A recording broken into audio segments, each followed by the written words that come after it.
Assalamualaikum and good morning everyone. Today me and my friends are going to present to you guys about performance appraisal method. I want to talk about trade system. Trade system refer to the rating evaluation for each employee's trait or characteristics such as there are 7, which is quality of work, quantity of work, appearance, dependability, cooperation, initiative, decision-making ability and creativity.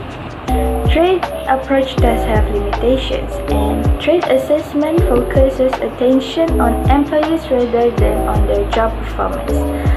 Employees may simply become defensive rather than trying to role that the particular traits play. Next, I want to talk about comparison system. Comparison system evaluate a given employee's performance against that of other employees. Employees are ranked from the best performer to the poorest performer.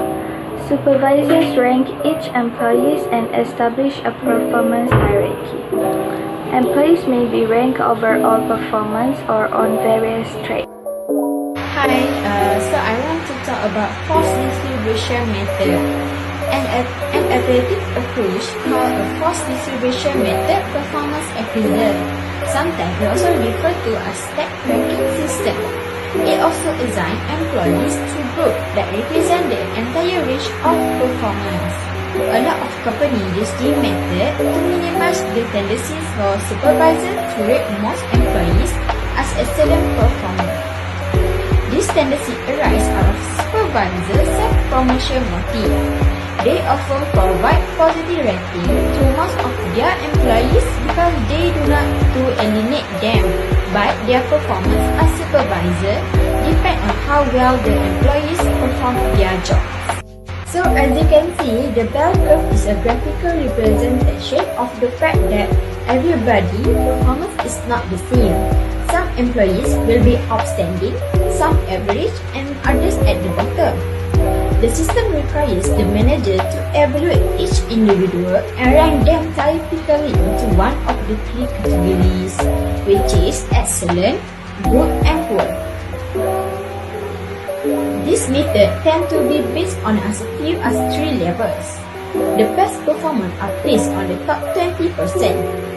In the next group is in the middle 17%, and the poorest performance group in the bottom 10%. The top-ranked employees are considered as a high-potential employees and are often targeted for a more rapid career and leadership development programs. The underperformers being given a time to improve their performance. So next method is behavioral system.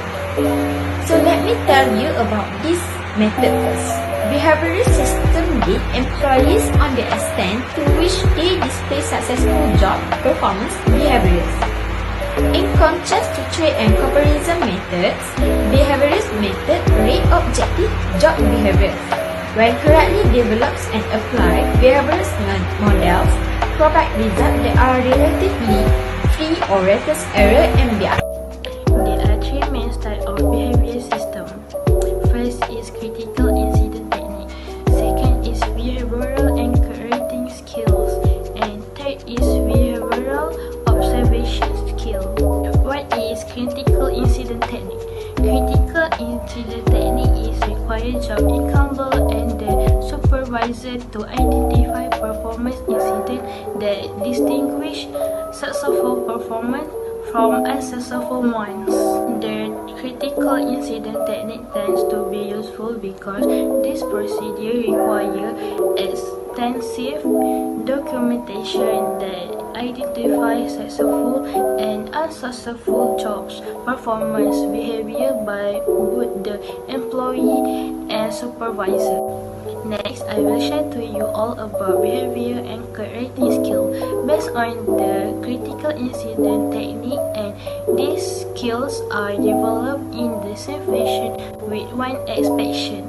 The designer of behavioral and rating skills write the incident as expectation to emphasize the fact that the employee does not have demonstrated the exact behavior that characterize a particular mini page of descriptions. My task is behavioral observation skill, which is BOSS. BOSS display illustration of positive incident of job performance for various job dimensions. Secondly, BOSS is developed in the same way as a bar instrument, except that it incorporates only positive performance behavior. Third, BOSS method tend to be difficult and time-consuming to develop and maintain. Next is result-based system. Result-based performance appraisal method on measurable outcomes such as an individual or team sales. The selection of result large depends on three factors. First is relevance of the result that may be used to judge a company progress toward meeting its strategic goals. Second, the reliability with result can be measured. Lastly, the result measure is truly a measure of performance over which an employee. I want to talk about management by objective, or known as MBO. Management by objective is the most effective technique because supervisors and employees determine objective for employees to meet during the rating period. And MBO is used mainly for managerial and professional employees and typically evaluates employees' progress toward strategic planning objectives. Other than that, employees and supervisors together determine particular objectives tied to corporate strategies. The crucial phase of the MBO process requires that challenging but attainable objective and standards be established objective with their superiors. Last but not least is work standard method. This method compares each employee's performance to a predetermined standard or expected level of output. This standard reflects the normal output of an average worker at normal pace. The firms may apply work standards to virtually all types of jobs, but production jobs generally receive the most attention.